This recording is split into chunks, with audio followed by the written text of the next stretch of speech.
నమస్తే, welcome to NR TV. ఈరోజు వార్తల్లోకి వెళ్దాం. వార్తల్లోకి వెళ్ళే ముందు వీడియో చూసి నచ్చినట్టయితే లైక్ చేసి, కామెంట్ చేసి, షేర్ చేయండి. అట్లనే మా ఛానల్ ఖచ్చితంగా సబ్స్క్రైబ్ చేసుకోండి. ఎందుకంటే తెలంగాణ జరుగుతున్నటువంటి లేటెస్ట్ అప్డేట్స్ ఏవైతే ఉంటాయో అన్నింటిని కూడా మీకు అందించడం కోసమే ఛానల్ నడిపిస్తున్నాం. కాబట్టి మీ సపోర్ట్ మాకు ఎంతైనా అవసరం. మీకు లేటెస్ట్ అప్డేట్ ఇంకా కావాలంటే ఖచ్చితంగా మా ఛానల్ సబ్స్క్రైబ్ చేసుకొని పెట్టుకోండి. ఆ పక్కన బెల్ ఐకాన్ కూడా ఖచ్చితంగా క్లిక్ చేయండి. ఎందుకంటే మేము వీడియో పెట్టిన వెంటనే నోటిఫికేషన్ మీకు వస్తుంది.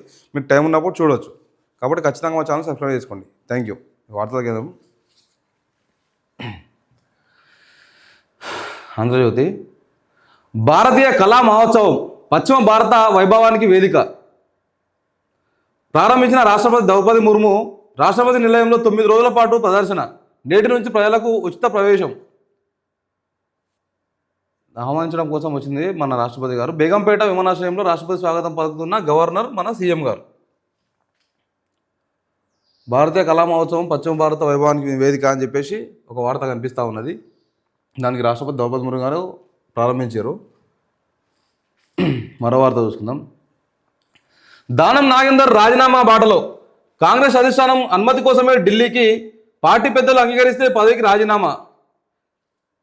ఫిరాయింపుపై విచారణ జరిగితే వేటే. అందుకే రాజీనామా యోచనలో నాగేందర్. మళ్లీ ఖైరతాబాద్ టికెట్ ఇవ్వాలని వినతి. గెలిచొస్తా మంత్రి పదవి ఇవ్వాలని ప్రతిపాదన. అధిష్టానానికి మరో 3 ప్రతిపాదనలు కూడా. కడియం శ్రీహరి విషయంలో తర్జన భర్జనలు. ఆయనతోనూ రాజీనామా చేయించే యోచన. స్పీకర్ను కలిసి మరింత గడువు కోరిన కడియం. ఇది వీళ్ళ పని ఎట్లయిపోయిందంటే అగమ్మ గోచరంగా అయిపోయింది వీళ్ళ పాపం. కడియం శ్రీహరికి కానీ దానం నాగేందర్ కానీ వీళ్ళ పరిస్థితి ఎట్లయిపోయిందంటే కుక్కలు చింపిన ఇస్తరాగా అయిపోయింది. ఓపెన్గా చెప్పాలంటే కుక్కలు చింపిన ఇస్తరాగా అయిపోయింది. ఇక్కడ అధికార పార్టీలో ఉన్నప్పుడు, బీఆర్ఎస్ పార్టీ అధికారంలో ఉన్నప్పుడు, అధికారంలో ఉండి అసలు కడియం శ్రీహరి, సరే దానం నాగేందర్ది మాట్లాడదాం. కడియం శ్రీహరికి కనీసము ఎంపీటీసీలలో ఎంపీటీసీ గెలిచి ఒక ఎంపీపీ పదవి కూడా దిక్కు లేకుండే. అట్లాంటిది ఆయన తీసుకొచ్చి ఫస్ట్ ఎమ్మెల్సీని చేసిన తర్వాత మళ్ళీ ఎమ్మెల్యేని చేసి మంత్రి పదవి ఇస్తే ఈయన కడియం శ్రీహరి ఏం చేసిండు? మళ్ళీ అట్లాంటి పదవులు ఇచ్చిన బీఆర్ఎస్ పార్టీకి నమ్మకద్రోహం చేసి, కేసీఆర్ గారికి నమ్మకద్రోహం చేసి, కాంగ్రెస్ పార్టీ వచ్చేసింది, ఈయన దొంగ లెక్కలన్నీ బయటకు వస్తాయని చెప్పేసి మళ్ళీ కాంగ్రెస్ పార్టీలో చేరిండు రేవంత్ రెడ్డి గారు. అసలు రేవంత్ రెడ్డి గారు కూడా చెప్పడం ఏం చెప్పారు ఎలక్షన్ టైంలో? ఆ ఇల్లు మీద వాళ్ళని కాకి మా ఇల్లు మీద వాళ్ళొద్దు, దూరం పెడతామని మాట్లాడారు. కానీ ఇక మళ్ళీ యథావిధిగా రాజకీయ నాయకులు ఎట్లా చేస్తారు, రాజకీయ పార్టీలు ఎట్లా చేస్తారు, మళ్ళీ అతనే చేసిండు. ఈ కడియం శ్రీహరి కానీ ఇంకోరు కానీ మొత్తం 10 మంది ఎమ్మెల్యేలను మళ్ళీ గుంజుకున్న పొయ్యూరు. వీళ్ళు కూడా మంచిగానే చోప్ టాప్ చేసేసుకొని ఇక మనం ఏమో చేస్తున్నాం అని చెప్పేసి వెళ్ళిపోయారు. కానీ పోయిన తర్వాత ఏమైంది వీళ్ళ పరిస్థితి? దిక్కు తోచని పరిస్థితి. ఈరోజు మళ్ళా అగర్సే వీళ్లకు బై ఎలక్షన్స్ వచ్చి ఎట్లయినా బై ఎలక్షన్స్ రావాల్సిందే. ఇది ఆ పోయిన 10 మంది ఎమ్మెల్యేలల్లా వీళ్ళిద్దరికి మాత్రం దిక్కులేదు. ఇక వీళ్ళిద్దరి పరిస్థితి అగమ్మ గోచరం. ఇక చెప్పలేము ఇక మాట అందండి. ఎంత వేస్ట్ అయిపోయింది వీళ్ళు పార్టీ మారనేది ఇప్పుడు కనిపిస్తున్నది. రోజు వార్త వీళ్ళ మీద. ఏ ఎమ్మెల్యే కూడా ఇట్లాంటి వార్తలు లేవు. వాళ్ళ పని వాళ్ళు సైలెంట్గా పనిచేసుకుంటున్నారు. కానీ వీళ్ళ పరిస్థితి మాత్రం ఎంత ఘోరం అయిపోయిందంటే కుక్కలు చింపిన ఇస్తరాగా అయిపోయింది అనుకోండి. ఎందుకంటే వీళ్ళకి ఎట్లా అంటే వీళ్ళు ఎక్కడ అధికార పార్టీ ఉంటే అక్కడ పోవాలి. వీళ్ళకు రాజకీయ విలువలు కానీ, మానవత్వ విలువలు కానీ, కార్యకర్తల పట్ల ప్రేమ కానీ ఇట్లాంటివి లేవు. అధికార దాహం ఎక్కువ ఉన్నది వీళ్ళకు. కాబట్టే ఈరోజు పార్టీ మారారు. సరే, ఒకప్పుడు కేసీఆర్ గారు కూడా పార్టీ మార్చారని చెప్పి చాలామంది కామెంట్స్ పెడతా ఉన్నారు, చాలామంది అంటా ఉన్నారు. కేసీఆర్ గారు పార్టీ మార్చిర్రు. ఆ రోజు కాంగ్రెస్ పార్టీ వాళ్ళు కానీ ఎవరైనా ఆ రోజు కేసులు వేయలేరు, అవిశ్వాస తీర్మానం పెట్టలేరేంది? ఎందుకు ఎట్లా రాళ్ళు మరి? పెట్టకుండా వద్దనలేరు కదా. ఇదే పరిస్థితి అవుతుంది ఆ రోజు కూడా. కానీ ఒక్కటికి 2 అంతలుగా వీళ్ళు ఆలోచిస్తారు బీఆర్ఎస్ వాళ్ళు. కాబట్టి వాళ్ళు ఏం చేసారు? పార్టీ మారిన ఎమ్మెల్యేకి నిద్ర పట్టకుండా చేస్తారు వాళ్ళు. అదే క్రమంలో ఏం చేసారు ఇప్పుడు వీళ్ళకు? దానం నాగేందర్ గారు కానీ, కడియం శ్రీహరి గారు కానీ ఇద్దరు కూడా మనకు అధికారమే కావాలి, అధికార దాహమే ఉన్నది, మనకు అధికారమే కావాలి, కార్యకర్తలు మనం గెలిపించిన కార్యకర్తలు వద్దు మనకు అసలు వాస్తవానికి వీళ్ళ నియోజకవర్గాలల్లో ఎవరికి తీర్పిచ్చినట్టు? ప్రజలు బీఆర్ఎస్ పార్టీకి తీర్పిచ్చినట్టు. మీరు ఆ కాంగ్రెస్ అభ్యర్థి వద్దు, కాంగ్రెస్ ఎమ్మెల్యే వద్దు, మాకు బీఆర్ఎస్ అభ్యర్థి కావాలి, బీఆర్ఎస్ ఎమ్మెల్యేనే కావాలి, కాబట్టి ఆయన ఉంటేనే మన డెవలప్మెంట్ జరుగుతుందని చెప్పేసి ఆ రోజు వీళ్ళకి వేసి రోడ్లు. వీళ్ళు ఏం చేశారు? ప్రజల తీర్పును ధిక్కరించి కార్యకర్తల కష్టాన్ని పక్కన పెట్టి ఆ తుంగల దొక్కి, కార్యకర్తల కష్టాలను మొత్తం తుంగల దొక్కి ఏం చేశారు? వీళ్ళు పోయి కాంగ్రెస్ పార్టీలో చేరారు. ఎవరి కోసం? స్వలాభం కోసము. కడియం శ్రీహరి గారేమో వాళ్ళ కుమార్తె ఎంపీ టికెట్ కోసము, దానం నాగేంద్ర గారు కూడా ఆయన ఎంపీ టికెట్ తీసుకొని, ఈయన ఎమ్మెల్యే ఉన్నాడు ఆల్రెడీ, ఎమ్మెల్యే ఉన్నా కూడా మళ్ళీ ఎంపీ టికెట్ తీసుకొని ఎంపీకి పోటీ చేసిండు ఆయన. ఈరోజు ఎందుకు వచ్చింది ఇట్లాంటి పరిస్థితి? ఎందుకు వచ్చింది? గందుకు వచ్చింది ఆశ. మనిషికి ఆశ కద్దు దేనికో ఉండాలంటారు, అర్థమైంది కదా మీకు? అది ఉండాలంటారు, అది లేదు. అది లేకపోతే ఏమవుతుంది? ఇట్లా పేపర్ ఎక్కుతారు. పేపర్లు ఇదే పేపర్ మీద రోజు అన్యాయము అక్రమాలు చేసిన వాళ్ళని చూస్తున్నాం, గన్లన్నీ గీళ్ళని కూడా చూస్తున్నాం. అంటే అర్థమైంది, మంచి కోసం వస్తున్న వాళ్ళు చాలామంది ఉన్నారు, ఇంకా మంచి చేయడం కోసం వస్తున్న వాళ్ళు చాలామంది ఉన్నారు. కానీ గీళ్ళ పరిస్థితి ఏమైంది చూడండి ఇప్పుడు, ఎంత ఘోరమైన పరిస్థితి ఇది. గెలిచి కూడా ప్రశాంతత లేదు వాళ్ళకు. 2 నెలల నుంచి వాళ్ళు గెలిచినా కూడా వాళ్ళకు 1% ప్రశాంతత లేదు ఇప్పుడు. ఎందుకు? ఏదో దానికి అధికారం సైడ్ ఉంటేనే మా పంచాయతీలు బయటికి రావని చెప్పేసి ఏదో దానికి పోయిర్రు. పోయిన పరిస్థితి మళ్ళీ ఏమైంది ఇప్పుడు? పోయినా కూడా మీరు గెలవనట్టే. 5 ఏళ్ళు అవకాశం ఉంటే మంచిగా ప్రతిపక్షంలో ఉండి కొట్లాడి మళ్ళా పనులు చేసుకుని ఉంటే మీకు నెక్స్ట్ అవకాశం ఉంటుండే. కానీ ఇప్పుడు ఏం చేశారు? ప్రజల తీర్పును పక్కన పెట్టారు, కార్యకర్తల కష్టాలను పక్కన పెట్టారు ఇద్దరు కూడా. కాబట్టి రేపు కార్యకర్తలు కూడా పనిచేయరు ఆబ్వియస్లీ. ఎందుకు? వాళ్ళకి మానవత్వం లేదనుకుంటున్నారా? బుద్ధున్న ఏ కార్యకర్త కూడా ఇట్లాంటి ఈ పార్టీ ఫిరాయింపు ఎమ్మెల్యేలకు మళ్ళీ సపోర్ట్ చేయరండి, సపోర్ట్ చేయొద్దు కూడా. ఎందుకు చేయాలి ఈ సొంటలకు? మనం మన మన మన ప్లాన్ ఒకటి ఉంటుంది, కష్టపడి పనిచేసి వాళ్ళు ఒకరు అనుకుంటే వాళ్ళని గెలిపించుకుంటే మనకు పనులు జరుగుతాయని చెప్పేసి వాళ్ళు గెలిపిస్తే వీళ్ళు పోయి పార్టీలు వీళ్ళ స్వలాభాల కోసం పార్టీలు మారి జనాలను ఆగం పట్టిస్తున్నారు. ఈరోజు ఏమైంది? చీకేసిన చింతపండు లెక్క అయిపోయింది మొత్తం వీళ్ళ పరిస్థితి. ఇక్కడ బీఆర్ఎస్ పార్టీ దగ్గర కోలేరు, అక్కడ కాంగ్రెస్ పార్టీ దగ్గర కోలేరు. కాంగ్రెస్ పార్టీ దగ్గర కోతే కూడా పరిస్థితి చూడండి. ఇగో దానం నాగేంద్ర గారికి ఏమవుతుందంట? కాంగ్రెస్ అధిష్టానం అనుమతి కోసమే ఢిల్లీకి అంట. కాంగ్రెస్ అధిష్టానాన్ని అడుక్కోవాల్సిన పరిస్థితి వచ్చింది ఈరోజు. ఇంతకుముందు అట్లా అడుక్కుంటుర్రా? తెలంగాణ నుంచి ఎక్కడన్నా బయటకు పోతుర్రా అడుక్కోనికి? ఇప్పుడు ఏమైంది? అధికారం మాకు వద్దు. ఇప్పుడు కాంగ్రెస్ పార్టీకి తెలంగాణ రాష్ట్ర ప్రజలు కూడా అవకాశం ఇచ్చి ఏం చేశారంటే, మాకు తెలంగాణ నుంచి సపోర్ట్ చేయడము, తెలంగాణ డెవలప్మెంట్ చేయడము, స్థానిక నాయకులు వద్దు, మాకు ఢిల్లీ నాయకులు కావాలి, ఢిల్లీ నాయకులు అయితేనే మాకు డెవలప్మెంట్ జరుగుతుందని చెప్పేసి కాంగ్రెస్ పార్టీకి అది అవకాశం ఇచ్చారు. కానీ ఈ పార్టీ మారిన ఎమ్మెల్యేలు ఎవరైతే ఉన్నారో వీళ్ళన్నా కనీసం అధికారం మనము ఇన్ని రోజులు అనుభవించినాము, ఇప్పుడు పార్టీకి అధికారం పోయింది, మన పార్టీకి అండగా ఉండాలి, పార్టీకి కట్టుబడి ఉండాలి, మన కార్యకర్తల నిర్ణయానికి కట్టుబడి ఉండాలి, ప్రజల తీర్పు కట్టుబడి ఉండాలని చెప్పేసి వీళ్ళకి ఇది సోయి ఉన్నదా? ఆ సోయి లేదు. ఏం చేసిర్రు? పార్టీ మారి ఈరోజు మళ్ళీ ఎవరిని అడుక్కుంటున్నారు? ఎక్కడనో ఢిల్లీలో ఉన్నటువంటి నాయకులను అడుక్కుంటున్న పరిస్థితి వచ్చింది ఈరోజు. కాంగ్రెస్ పార్టీ అధిష్టానం అనుమతిస్తేనే రాజీనామా చేయనీకే రెడీ ఉన్నాడు దానం నాగేందర్ గారు. కానీ రాజీనామా చేయకపోయినా కాంగ్రెస్ పార్టీ అధిష్టానం మీకు అవకాశం ఇచ్చినా ఇవ్వకపోయినా మీ పదవి పోకడం మాత్రం పక్కా. ఇది 200% గ్యారంటీ. దానిపైన విచారణ ఎప్పుడు చేస్తారో దానం నాగేందర్ గారికి ఇంకా కూడా అవకాశం ఇస్తున్నారు స్పీకర్ గారు. దానిపైన విచారణ ఎప్పుడైతే చేపడతారో, విచారణ చేపట్టిన నెక్స్ట్ మినిట్కే ఈయన పదవి పోతుంది. ఎమ్మెల్యే పదవి ఉఫ్ అన్నట్టు ఎగిరిపోతుంది. కలిపి ఇట్లా దుమ్ము పెట్టుకొని ఉఫ్ అంటే ఎట్లా వెళ్ళిపోతుందో అట్లా ఈయన పదవి వెళ్ళిపోతుంది. ఎందుకంటే కాంగ్రెస్ పార్టీ కండు వేసుకున్నాడు, కాంగ్రెస్ పార్టీ నుంచి ప్రచారం చేసిండు, అతన్ని కాంగ్రెస్ పార్టీ నుంచి ఎంపీకి నిలబడ్డాడు. పెద్ద మిస్టేక్ ఏంటంటే ఎంపీకి నిలబడ్డాడు. ఆయన చేసే పెద్ద మిస్టేక్ ఇన్ని రోజుల రాజకీయ జీవితంలో ఆ ఇంకింత జ్ఞానం మర్చిపోయాడు. ఆయన మర్చిపోయి ఏం చేసిండు? ఎంపీకి నిలబడ్డాడు. ఈరోజు పరిస్థితి ఏమది? ఘోరం అంటే ఘోరం. ఇక చెప్తున్నా కదా, మళ్ళీ ఒక డౌట్ ఏమున్నది, ఒకరోజు కాంగ్రెస్ పార్టీలకు అయితే చేరినా కానీ మళ్ళీ నాకు టికెట్ ఇస్తారా లేదా అన్నది ఒక భయం. టికెట్ ఇవ్వకపోతే పరిస్థితి ఏమది? ఇక బీఆర్ఎస్ పార్టీ ఎట్లా పోయేది? ఆ బీజేపీలో అయితే ఇట్లాంటి వాళ్ళని చేర్చుకోరు, ఎందుకంటే విలువలతో కూడిన రాజకీయాలు చేయాలని ప్రయత్నిస్తారు వాళ్ళు. అంటే బీజేపీ పార్టీ వేరే రాష్ట్రాల్లో ఎట్లా ఉండుకోవచ్చు అండి, కానీ తెలంగాణలో మాత్రం కొంతమంది నాయకులు, బీజేపీ నాయకులు చాలా పకడ్బందీగా, చాలా ప్లానెడ్గా వాళ్ళు పొలిటికల్ వ్యవస్థ నడుపుతున్నారు. వాళ్ళు దిగజాటు రాజకీయాలు అయితే వాళ్ళు చేస్తలేరు. వాళ్ళు గోప్యంగా ఎంత నిర్ణయాత్మకంగా పనులు చేయాలనేది వాళ్ళకు ఒక ప్లాన్ తోటి ముందుకు పోతున్నారు. ఇట్లాంటి వాళ్ళని చేర్చుకుంటారని నేనైతే అనుకోవట్లేదు. పరిస్థితులకు అనుగుణంగా పోతుండొచ్చు, మరి చెప్పలేం. కానీ ఈయనకు మాత్రం ఇప్పుడు ఎంత ఘోరం పరిస్థితి ఉంటుంది. దానం నాగేందర్ గారికి అయితే బీఆర్ఎస్ పార్టీ టికెట్ ఇయ్యది, 200% అది ప్రూవ్ అయిపోయింది. అది నెక్స్ట్ కాంగ్రెస్కు ఈయన రాజు యాదవ్ అన్నట్టు ఆయన ఉన్నాడు. అక్కడ 30 ఏళ్ల సంది కాంగ్రెస్ పార్టీ కండువా వేసుకొని కాంగ్రెస్ పార్టీ జెండా మోస్తున్నటువంటి ఒక క్యాండిడేట్ ఉన్నాడు, రాజు యాదవ్ అని చెప్పి. ఆయన టికెట్ కోసం ఎక్స్పెక్ట్ చేస్తున్నాడు, కాంగ్రెస్ పార్టీ కోసం కష్టపడ్డాడు కాబట్టి టికెట్ ఆయనకు అవకాశం ఉన్నది. ఈరోజు దానం నాగేందర్ గారి పరిస్థితి ఏమది? టికెట్ ఇస్తారో లేరో, అరే నేను ఓకేనన్ను వస్తారా నాయన కర్మ కొద్దీ ఇది నా పీడ మెడపడ్డట్టు అయిపోయింది, ఎట్లా ఇప్పుడు పరిస్థితి? ఒకవేళ నేను రాజీనామా చేసినాక టికెట్ నాకు ఇవ్వకపోతే నా పరిస్థితి ఏందని చెప్పేసి భయంలో పడ్డాడు ఈరోజు.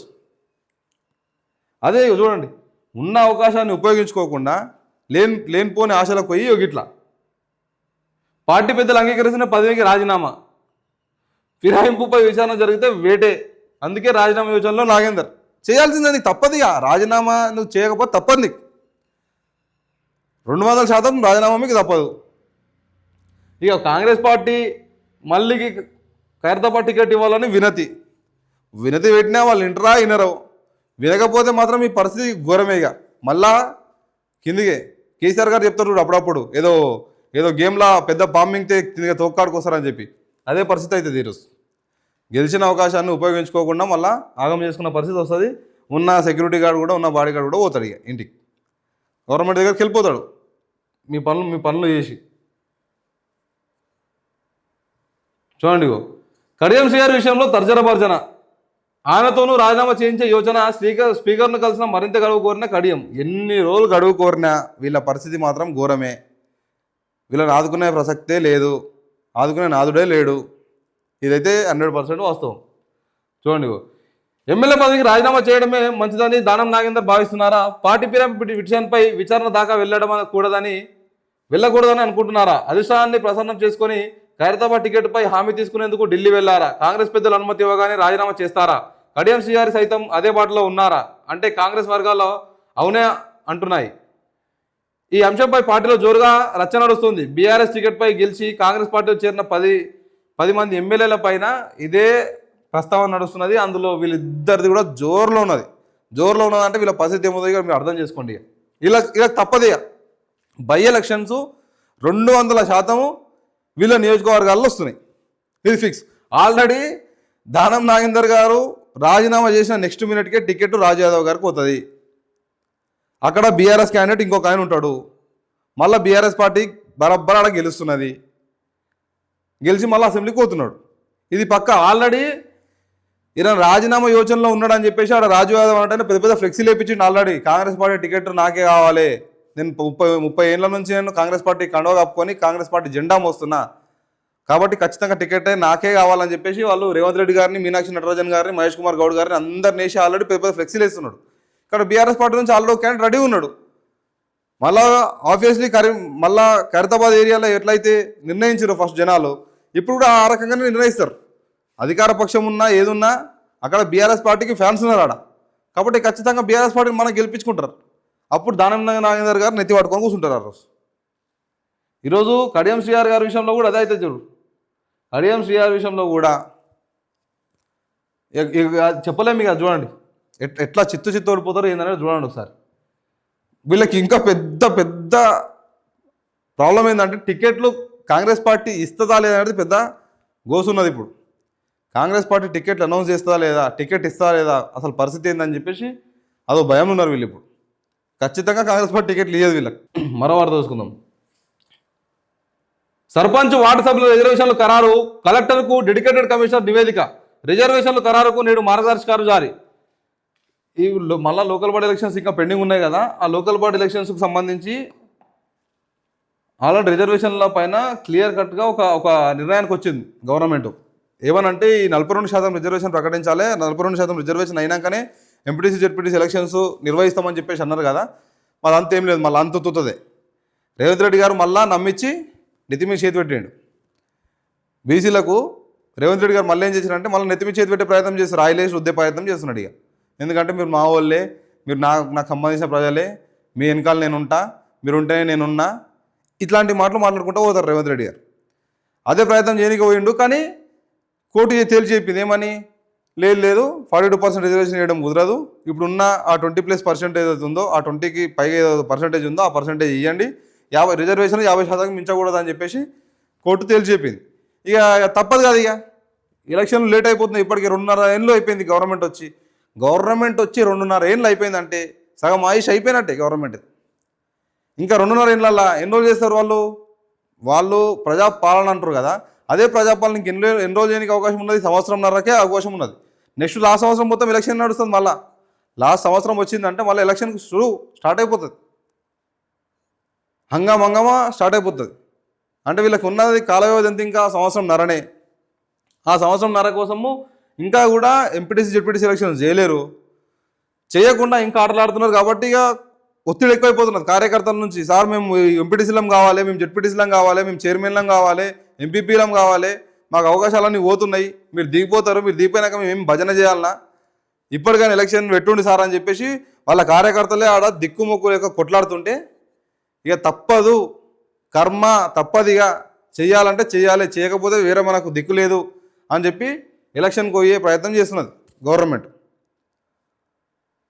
ఎలక్షన్కు పోవాల్సిందే కాబట్టి ఏం చేశారు, మళ్ళా ఇక తప్పదు, ఎట్లాగో రిజర్వేషన్ ఖరారైంది, ఇదే ఏదైతే పద్ధతి ఉన్నదో అదే పద్ధతిలో 2011 జనాభా లెక్కల ప్రకారమే ఈ ఎస్సీ ఎస్టీలకు బీసీలకు రిజర్వేషన్ ఖరారు చేస్తున్నాము అని చెప్పేసి మళ్ళీ అదేదో 20+ ఉంది కదా మనకు రిజర్వేషన్ బీసీలకు, ఆ రిజర్వేషన్ ప్రకారం ఎలక్షన్కి పోయే ప్రయత్నం చేస్తారు. ఇక 20% అదే లెక్కలనే ఎలక్షన్కి పోతురు.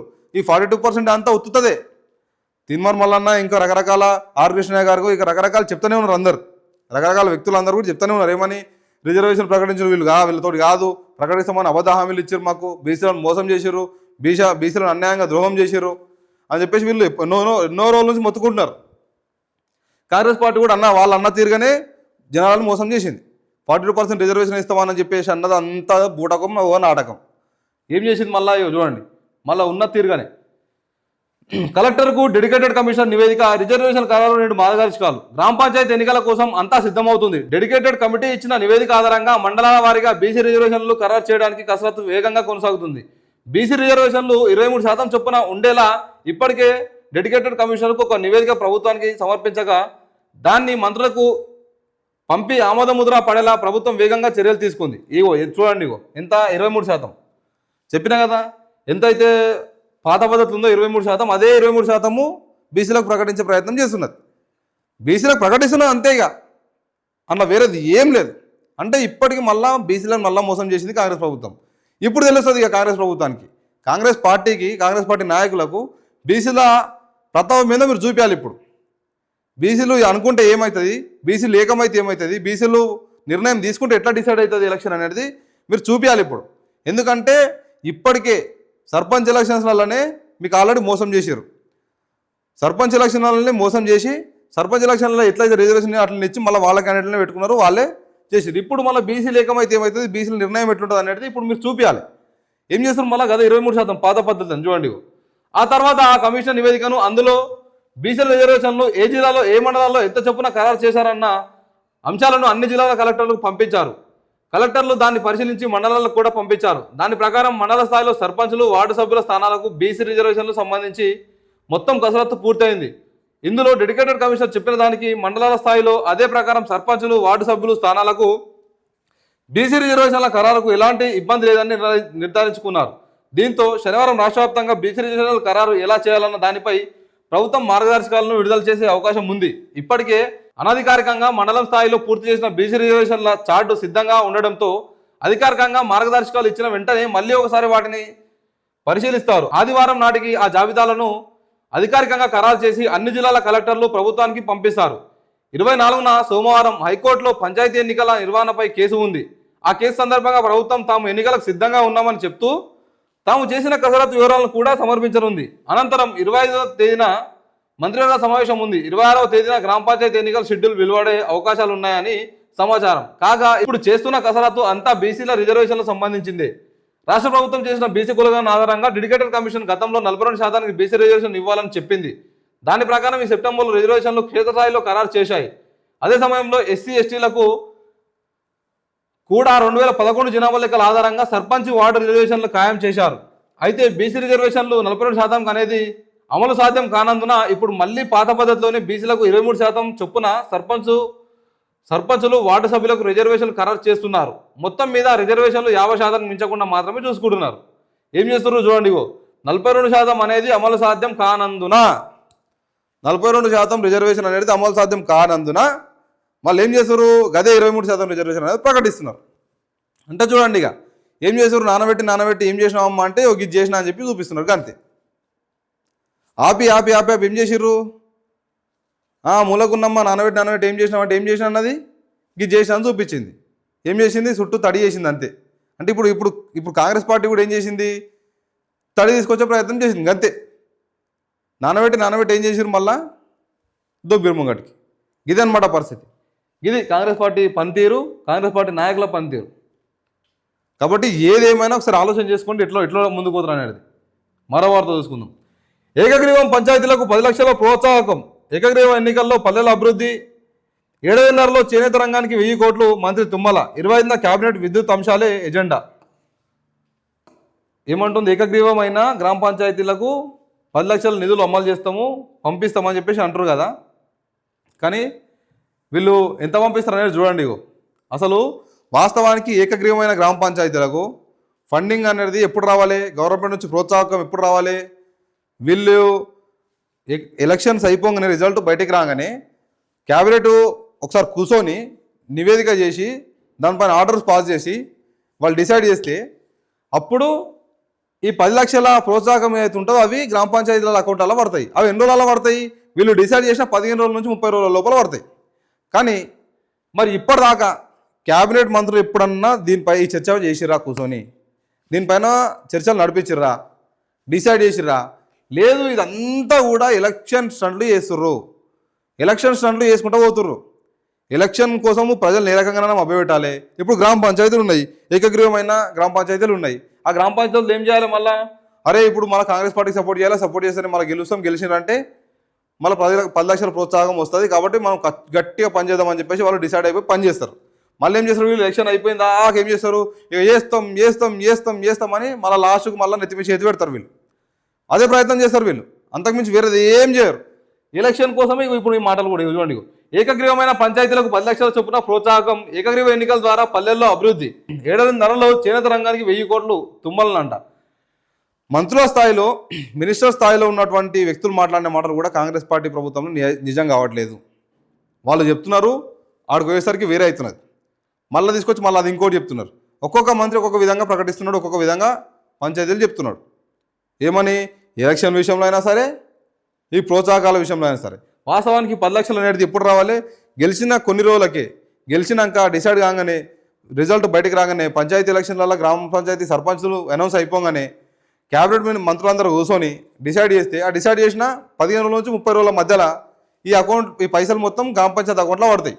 కానీ ఈరోజు పరిస్థితి ఏమున్నది? ఇప్పటిదాకా వాళ్ళు కూర్చునే పరిస్థితి లేదు, మాట్లాడిన పరిస్థితి లేదు. అయినా కూడా ఇప్పుడు ఏం చెప్తున్నారు?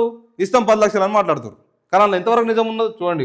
రానున్న గ్రామ పంచాయతీ పరిషత్ ఎన్నికల్లో సర్పంచులు, ఎంపీటీసీలను ఏకగ్రీవంగా చూడండి.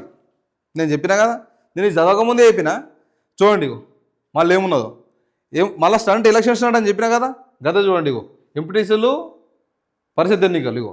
రానున్న గ్రామ పంచాయతీ పరిషత్ ఎన్నికల్లో సర్పంచులు, ఎంపీటీసీలను ఏకగ్రీవంగా ఎన్నిక చేయడం ద్వారా పల్లెలు సజావుగా అభివృద్ధి చెందుతాయి. ఏకగ్రీవమైన గ్రామ పంచాయతీలకు రూపాయలు 10 లక్షల చొప్పున రాష్ట్ర ప్రభుత్వం ప్రోత్సాహకం అందిస్తుంది అని వ్యవసాయ శాఖ మంత్రి తుమ్మల నాగేశ్వరరావు తెలిపారు. శుక్రవారం ఖమ్మం జిల్లా రఘునాథపాలెం మండలం వెంకటాయపాలెంలో 33 kV విద్యుత్ ఉప కేంద్రానికి ఆయన శంకుస్థాపన చేశారు. హైదరాబాద్లో చేనేత భవనంలో Indian institute of handloom technology IIHT ప్రయోగశాలను ప్రారంభించారు. ఈ సందర్భంగా తుమ్మల మాట్లాడుతూ ఏడాదిన్నర కాలంలో రాష్ట్ర ప్రభుత్వం చేనేత రంగానికి 1000 కోట్లు కేటాయించిందని తెలిపారు. 1 కోటి మంది మహిళలకు ఇందిరా మహాశక్తి చీరలు పంపిణీ చేయడంతో చేనేత రంగానికి చేయూత లభించిందన్నారు.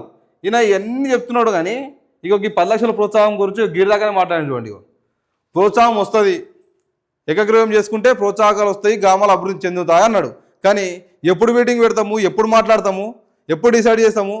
ఆ 10 లక్షలకి ఇంకేమన్నా కల్పిస్తామా? 10 లక్షల ప్రోత్సాహం ఆల్రెడీ గవర్నమెంట్ నుంచి ఉంది కదా, అధికారికంగా ఉన్నది కదా. మేము ఇంకేమన్నా పల్లెల అభివృద్ధి కోసం ఏమన్నా సపోర్ట్ చేసి ఇంకొకరిని యాడ్ చేసి చేస్తాము అన్న విషయం ఏమన్నా క్లారిటీ ఇచ్చిండా? ఏమన్నా డేట్లు ఇచ్చిండా? ఏం లేదు. ఏం దాన్ని మళ్ళా ఎలక్షన్ స్టంట్ అని అర్థం. ఎలక్షన్ స్టంట్ కోసం మిమ్మల్ని మోసం చేస్తున్నారు. తెలంగాణ రాష్ట్ర ప్రజలను కూడా ఇప్పటికి కూడా ఎలక్షన్ స్టంట్గానే వాడుకుంటున్నారు. అది మాత్రం చాలా క్లియర్ ఉన్నది. ఎలక్షన్ కోసమే వాడుకుంటున్నారు తప్ప ఏదన్నా నిజాయితీగా పనిచేసి జనాలకు ఎంతమన్నా అంత మేలు చేద్దామన్న ఆలోచన మాత్రం 1% వీళ్ళకి లేదు. ఇది పక్కా ఎలక్షన్ స్టంట్ కోసమేనండి. 24 గంటలు రాజకీయం చేస్తున్నారు తప్ప వీళ్ళకు వేరేది లేదు. రోజు పొద్దున తయారవుతున్నారు, అధికార వాహనాలను తిరుగుతున్నారు, సెక్యూరిటీని పెట్టుకొని తిరుగుతున్నారు. అధికారిక ప్రోగ్రామ్స్ ఏమైనా ఉంటే పార్టిసిపేట్ చేస్తున్నారు, లేకపోతే లేదు, డెవలప్మెంట్ లేదు, ఒక అభివృద్ధి లేదు, సంక్షేమం లేదు, ఏం లేదు. ఏమున్నది? టోటల్ రాజకీయం ఉన్నది. 24 గంటల రాజకీయం చేస్తే అభివృద్ధి ఎప్పుడు చేస్తారు? కంపెనీలు ఎప్పుడు తీసుకొస్తారు? ఉద్యోగ అవకాశాలు ఎప్పుడు కల్పిస్తారు? రోడ్లు ఎప్పుడు వేస్తారు? స్కూళ్ళు ఎప్పుడు మంచిగా చేస్తారు? ఉద్యోగ పెన్షన్లు ఎప్పుడు ఇస్తారు? ఇక రకరకాలు ఉన్నాయి చెప్పుకుంటూ పోతే. నిరుద్యోగుల పరిస్థితి ఏమది తెలంగాణలో? ఇక ఇట్లా ఘోరం ఉన్న పరిస్థితి. కానీ 24 గంటల రాజకీయం ఏం చేస్తారు అంటే మాత్రం పర్ఫెక్టే చేస్తారు. 100కు 100% మార్కులు వేయచ్చు వీళ్ళకి. అట్లా చేస్తారు వీళ్ళు. ఏందో తెలంగాణ పరిస్థితి ఆలోచిస్తే అర్థం కూడా అయితే లేదు. మరో వార్త చూసుకుందాం. కార్మికులందరికీ సామాజిక భద్రత 4 కార్మిక స్మృతుల అమల్లోకి కేంద్ర ప్రభుత్వం చారిత్రాత్మక నిర్ణయం. కార్మిక చట్టాల్లో భారీ సంస్కరణలు. 29 చట్టాల స్థానంలో 4 కొత్త కోడ్లు. ఉద్యోగులందరికీ నియామక పత్రాలు. అందరికీ కనీస వేతనాలు తప్పనిసరి. గిగ్ ప్లాట్ఫామ్ వర్కర్లకు తొలిసారి నిర్వచనం. ఫిక్స్డ్ టర్మ్ ఉద్యోగులకు ఏడాది సర్వీస్కే గ్రాట్యుటీ. 40 ఏళ్ల పైబడిన ఉద్యోగులకు ఏటా వైద్య పరీక్షలు. అన్ని షిఫ్టుల్లో అన్ని రకాల పనుల్లో మహిళలు. కొత్త కోడ్లతో ఉపాధి సంఘటితం. మాండవీయ. కార్మిక చట్టాల్లో అనేక మార్పులు తీసుకొచ్చినాము, అనేక చారిత్రాత్మక ఒప్పందాలు చేసినాము, చారిత్రాత్మక నిర్ణయాలు తీసుకొని ఎంప్లాయీలకు మేలు చేస్తున్నాము అని చెప్పేసి ఒక వార్త కనిపిస్తూ ఉన్నది. కేంద్ర ప్రభుత్వం చేసిన పని ఇది. దాంట్లో ఒక బెస్ట్ ఏంటంటే అందరికీ కనీస వేతనాలు తప్పనిసరి అని చెప్పేసి అంటారు. ఇది 200% ఉండాలండి. కొన్ని కార్మిక సంస్థలు అయితే అదేదో కేజీఎఫ్ సినిమా ఉన్నది చూడండి, కేజీఎఫ్ సినిమాలా తీసుకుపోయి లోపలేస్తారు. అట్లనే ఉన్నాయి కొన్ని కార్మిక సంస్థలు. ఎట్లా వాడుకుంటున్న ఎంప్లాయీలను అంటే మొత్తం అదే బానిసలు అన్నట్టు వాళ్ళు తీసుకుపోయి లోపల దొబ్బి వాళ్ళు వివరిస్తూ ఉన్నారు. ఆ పద్ధతి మార్చే ప్రయత్నం చేయాలి. అందులో కనీస వేతనాలు ఇప్పటికీ కూడా 7,000, 8,000, 9,000 పనిచేస్తున్నారండి. అది ఒక నెల ఖర్చులకు కూడా సరిపోవు. అట్లాంటి జీతాలతోటి ఫ్యామిలీలను నడుపుకుంటూ వస్తూ ఉన్నారు. ఇది ఎంత దౌర్భాగ్యమైన పరిస్థితులు అంటే కంపెనీస్ కనీస వేతనాలు కల్పిస్తలేవు. బయట సమాజంలో ఎట్లాంటి మార్కెట్లో ఎట్లాంటి రేట్లు ఉన్నాయి, కనీస నిత్యావసరాలు కూడా కొనుక్కునే పరిస్థితి లేదు ఆ జీతాలతోటి. దీనిపైన సీరియస్ యాక్షన్ తీసుకోవాలి. ఈ కనీస వేతనాలు అనేది మాత్రం ఖచ్చితంగా తప్పనిసరి చేయాలి. తప్పనిసరి చేసుకొని ప్రతి కంపెనీ దీన్ని ఫాలో అయ్యి దీన్ని అమలు చేసేటట్టు ప్రయత్నించాలి. ఈ ఉద్యోగులందరికీ కూడా వైద్య పరీక్షలు చేసి అవసరమైతే ట్రీట్మెంట్ కూడా వాళ్ళే ఇప్పించాలి కంపెనీ వాళ్ళు. ఎందుకంటే వాళ్ళ దగ్గరనే పనిచేస్తారు, వాళ్ళ దగ్గర రోగాల పాలవుతారు. కాబట్టి కంపెనీస్ వల్లే వీళ్ళకు వైద్య పరీక్షలు చేసే ప్రయత్నం చేయాలి. అవసరమైతే ట్రీట్మెంట్ కూడా ఇవ్వాలి వాళ్ళే. ఇస్తేనే అంతో ఇంతో ఉద్యోగస్తులకు మేలు జరుగుతుంది. లేకపోతే వాళ్ళు ఇచ్చే 7-8 వేల జీతంతో వీళ్ళు ఫ్యామిలీని నడుపుకోవడమే కష్టమైపోతుంది. అందులోనూ ఇట్లాంటి హెల్త్ ప్రాబ్లమ్స్ ఏమైనా వచ్చినాయంటే మాత్రం ఇక వాళ్ళ బతుకు ఆగం. ఇక దానిపైన గవర్నమెంట్ కొంచెం సీరియస్ యాక్షన్ తీసుకోవాలి, సీరియస్ సెక్షన్లో కూడా తీసుకురావాలి అవసరమైతే.